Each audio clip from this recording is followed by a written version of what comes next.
Assalamualaikum, hai semuanya. Share kegiatan hari ini, aktivitas pagi hari di weekend ya, hari Minggu. Ini mah langsung ganti spray aja, dan sebelumnya mah pasang spray anti air dulu, baru nanti pasang spray yang biasanya. Ini tuh sebenarnya tangan mah lagi sakit yang sebelah kiri antara jempol sama telunjuk, pokoknya jari apa sendi-sendi gitulah di situ daerah telapak tangan. Memang itu kumat-kumatan sih, kadang kalau mah kecapean itu suka kumat sakit dan nggak bisa ngangkat berat-berat, jangankan berat-berat gitu ya. Mah megang apa gitu yang enteng pun kalau salah pegang itu kayak sakit gitulah, ngenyut gitu. Sebenarnya udah lama banget itu awal sakitnya. Waktu mah kerja, waktu masih kerja, waktu belum nikah. Jadi sampai sekarang masih suka kumat-kumatan tuh ya. Jadi mah nggak bisa angkat kasur gitu. Pokoknya kalau salah salah trik tuh, aduh sakit. Beneran deh ini tuh sakit banget. Jadi mah suka bentar-bentar mijitin tangan. Sebenarnya kalau dipijitin nggak ini sih, nggak berasa sakitnya di mana gitu. Tapi kalau misalkan megang sesuatu, megang barang, entah dorong atau narik gitu, itu suka apa ngenyut gitu. Kenapa bisa sakit itu jempolnya, tangannya tuh antara situ tuh ya. Jadi dulu cerita ya, kita sambil cerita ya, sambil beres-beres sambil cerita. Soalnya hari ini emang nggak nge-share resep-resep masakan gitu, hanya aktivitas ya. Jadi biar asik gitu. Nah tuh sakit banget di situ. Jadi dulu itu cerita dari awal ya, biar enak gitu ya, biar nyambung.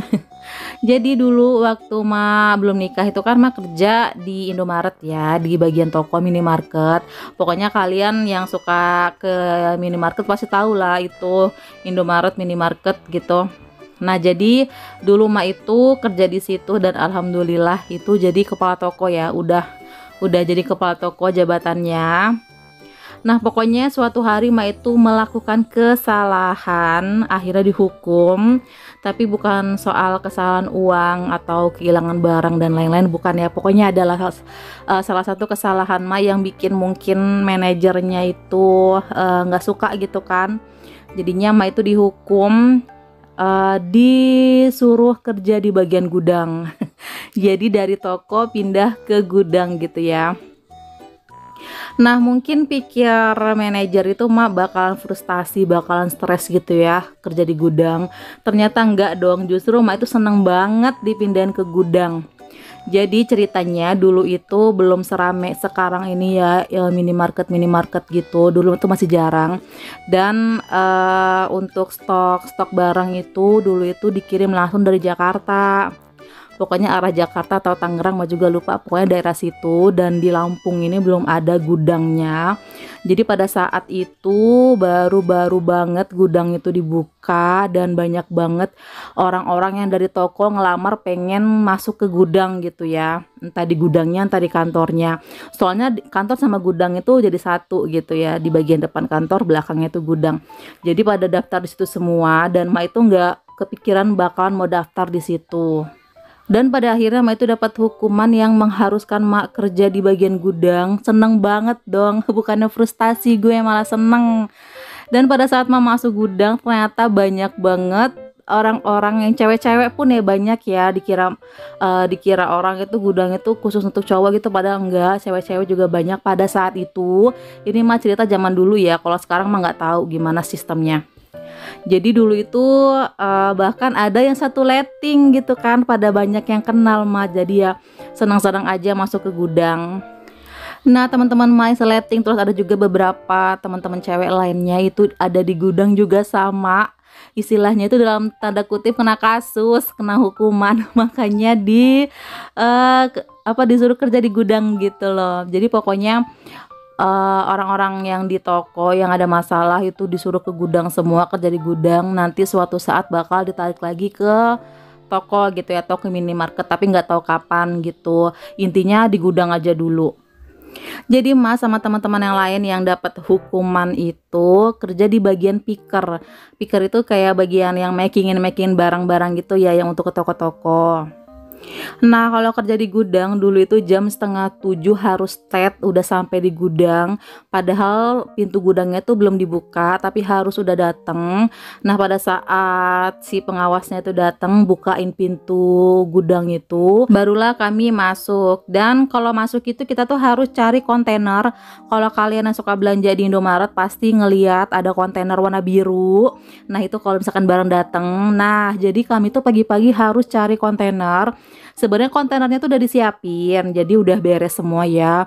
Tinggi banget, pokoknya 2 kali atau 3 kali lipat tingginya dari orang, dari manusia. Jadi memang bener-bener tinggi gitulah disusunnya. Jadi kita tuh harus rebutan. Soalnya kontainernya itu terbatas dan sedangkan kita tuh orangnya banyak gitu ya. Rak-rak atau piker-pikernya tuh lain-lainnya itu banyak. Kami tuh ngomong rak itu lain, kalau nggak salah inget ya, itulah pokoknya. Nah, jadi pada saat masuk rebutan kontainer itu kan di bawah di kontainer itu kan pasti ada roda ya untuk kita dorong atau narik gitu. Nah, pada saat masuk rebutan kontainer disitulah Ma itu narik kontainer pakai tangan kiri. Buru-buru sih soalnya, terus nggak apa namanya nggak imbang gitu loh. Dan akhirnya tuh kontainernya tuh yang setinggi itu tuh jatuh. Tapi sebenarnya Ma itu mau nahan supaya nggak jatuh. Nah, pada saat mau nahan itulah kayak tangan atau jari, apa sih, telapak tangan Ma itu kayak kecetit gitu loh, karena mau nahan kontainer yang seberat apa itu jatuh gitu ya. Tapi ya akhirnya jatuh juga dan tangan Ma itu kayak kepelintir gitu loh, bagian jempol gitulah pokoknya. Kan kita mau narik gitu ya, pokoknya intinya kayak gitu ya. Pokoknya jatuh, akhirnya tangan Ma kecetit. Dan sebenarnya waktu itu nggak kerasa sih, kerasanya pas besoknya itu bener-bener bengkak banget. Jadi mau nggak mau harus diurut, udah diurut pun masih bengkak. Dan kerja juga nggak bisa, akhirnya kerja itu banyak yang keteteran sampai sehari 2 hari baru bisa, tapi nggak full ya. Dan dari situlah apa namanya, tangan Ma itu suka sakit gitu ya. Sebenarnya udah sembuh gitu ya, tapi kalau kecapean suka nyeri, suka sakit, suka kambuh gitu. Awal dari situ. Jadi kenang-kenangan ya. Sakitnya ini kenang-kenangan waktu kerja, sampai sekarang masih berasa. Pokoknya enak banget loh kalau dulu itu Ma kerja di gudang, karena orangnya asik-asik. Terus juga kalau di gudang itu kan nggak mikirin apa, kerjanya tuh nggak pakai otak gitu ya, istilahnya tuh nggak mikir kerjanya, cuman ngandelin tenaga gitu kan. Soalnya kan kita makingin barang gitu kan. Tapi kalau di toko iya tenaga, iya, belum lagi nanti komplainan orang, komplainan konsumen, belum lagi nanti barang hilang segala macam, kita harus target segala macam gitu kan. Jadi otak juga jalan, badan capek, otak juga capek. Makanya lebih enak banget kerja di gudang tuh, kayak plong gitu loh. Terus di gudang juga dulu itu waktu pengalaman emak pas bulan puasa itu seru banget, karena apa ya, setiap hari di bulan puasa itu kayak ngelembur, bener-bener permintaan toko itu banyak banget barang-barangnya. Terus ngelembur di toko itu kayaknya aduh asik aja gitu ya, sampai jam 9 malam baru pulang gitu. Nggak kerasa capeknya karena memang lingkungan atau kawan-kawannya tuh asik-asik semua. Oke deh, nah Ma itu udah selesai ya, say. Cerita-cerita tahu-tahu udah beres nyuci piring, terus tadi beresin ruang tamu yang berantakan, terus kamar udah ganti sprei. Sekarang ini Pak suami minta dicukurin. Udah lama banget ini Pak suami nggak cukur di tempat cukur rambut gitu ya. Karena kata Pak suami udahlah cukur di rumah aja gitu, beli alat cukurnya aja di Shopee. Jadi kan Pak suami kalau apa dicukur itu kan nggak dibentuk-bentuk sih, plos gitu, apa botak gitulah ya. Jadi ya kata Pak suami pasti bisa lah ini istrinya. Cuman nyukur gitu-gitu doang kan tuh. Jadi alhamdulillah ini udah beberapa kali Mak nyukur. Pak suami ini orangnya nggak bertahan, jadi panjang sedikit aja dia udah kayak risih gitu. Jadi harus botak kayak gini nih tuh. Plontos. Itu mah tutup pakai stiker ya, soalnya Pak suami nggak pakai baju karena kan cukur. Jadi biar rambutnya itu nggak nempel-nempel di baju, makanya nggak usah dipakai. Dan kenapa di pintu ini ya, karena memang colokannya ada di dekat pintu gitu, terus nggak bisa agak jauhan lagi, nggak apa-apa lah di sini ya, yang penting nggak ganggu orang lewat, ini kan bukan jalan umum. Jadi ya udah di sini aja. Terus juga biar enak nyapunya, daripada nyukurnya di dalam atau di teras nanti susah, banyak rambut-rambut yang berterbangan, enakan di belakang sini udah selesai gitu. Nah ini udah selesai tuh Pak suami cukur tuh, tinggal di bagian depan jenggot dan kumis itu biar dia sendiri aja yang cukur ya. Oke, nah ini mah udah selesai nyukurin Pak suami, lanjut ke Fitrinov.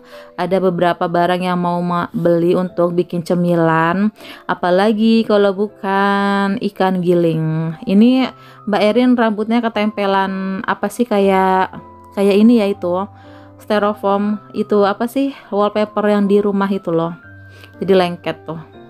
Oke, jadi mah langsung ke sini. Nah ini mah mau ambil ikan giling, kebetulan ada tuh, masih ada berapa ya, dua atau tiga gitu. Nah ini mah ambil satu aja cukup tuh, 23.000 harganya ini ya. Belum ke pasar ya, kemungkinan nanti aja akhir bulan ke pasarnya. Oke, lanjut di sini mah cari kulit pangsit. Nah ini banyak banget tuh kulit pangsit, mah ambil satu aja. Ini tuh harganya 8.000. Biasanya untuk cemilan-cemilan, Mas Iki suka banget ini ya pangsit kayak gini. Cuman nanti mau dibikin apa ya, tunggu aja ya. Kayaknya sih somai aja ya, soalnya kan itu ada ikan giling. Dada ayam filet stok di kulkas sudah habis gitu. Oke, lanjut ini mah beli sawi putih, ini juga untuk cemilan nanti. Dan ini mah ngelihat ada bumbu pecel, ada yang kecil ada yang besar. Mak pilih yang kecil aja nih, beli dua. Biasanya kan mak bikinnya tuh sedikit-sedikit gitu ya, jadi yang kecil aja. Ini berapa ya harganya, mak juga nggak tahu, nggak lihat ininya tadi struknya. Oke, lanjut. Nah di atasnya mah itu ngeliat rengginang, ternyata banyak di sini. Terus di Chandra kemarin ya, jangan-jangan ini yang dari pasar pindah ke sini semua nih. Soalnya mah nitip di warung sayur nggak ada terus, tapi di sini banyak banget. Mak ambil yang warna ini aja, yang putih, soalnya kemarin waktu beli di Chandra warna merah itu ya, topping itu harganya 11.000, lebih kecil dari Chandra kemarin. Kalau Chandra itu agak besar ya, atau agak banyak gitu isinya. Oke, lanjut. Ini mah cari sagu tani yang biasa mah beli warna kuning yang setengah kilo, tapi nggak ada, adanya yang 1 kilo merek ini tuh Caplius Tani. Jadi ya udahlah, nggak apa-apa daripada nggak ada. Ini beli satu aja udah cukup. Terus udah selesai. Sebenarnya ini apa namanya, Mbak Erin ambil minuman, cuman nggak kerekam tuh. Oke, udah lanjut. Ma bayar ke kasir, dan tadi itu habis sekitar 83.500. Terus pulangnya, nah ini mampir beli mie ayam untuk makan siang. Ini tuh dekat perumahan, dan ini kayak baru buka gitu, belum lama, mungkin baru berapa bulan kali, 2 bulan atau 3 bulan. Untuk mie ayamnya itu harganya satunya itu 15.000 kalau pakai bakso, tapi kalau nggak pakai bakso harganya 12.000. Nah ini dia belanjaan di Fitrinov tadi.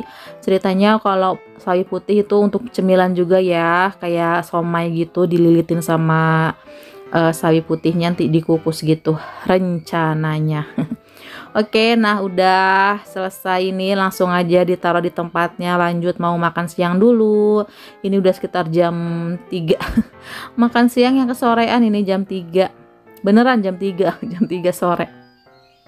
Ini tuh satu porsi banyak banget, jadi bisa 2 bungkus itu ya untuk 4 orang, untuk Mas Iki, Mbak Erin, Mas sama Pak suami. Ini beneran kenyang banget ini satu, ini tuh mantep dah. Oke, jadi sekian dulu ya untuk video kali ini. Terima kasih untuk kalian yang udah nonton. Mohon maaf kalau ada salah kata dan perbuatan di video ini. Sampai ketemu lagi. Assalamualaikum, bye bye.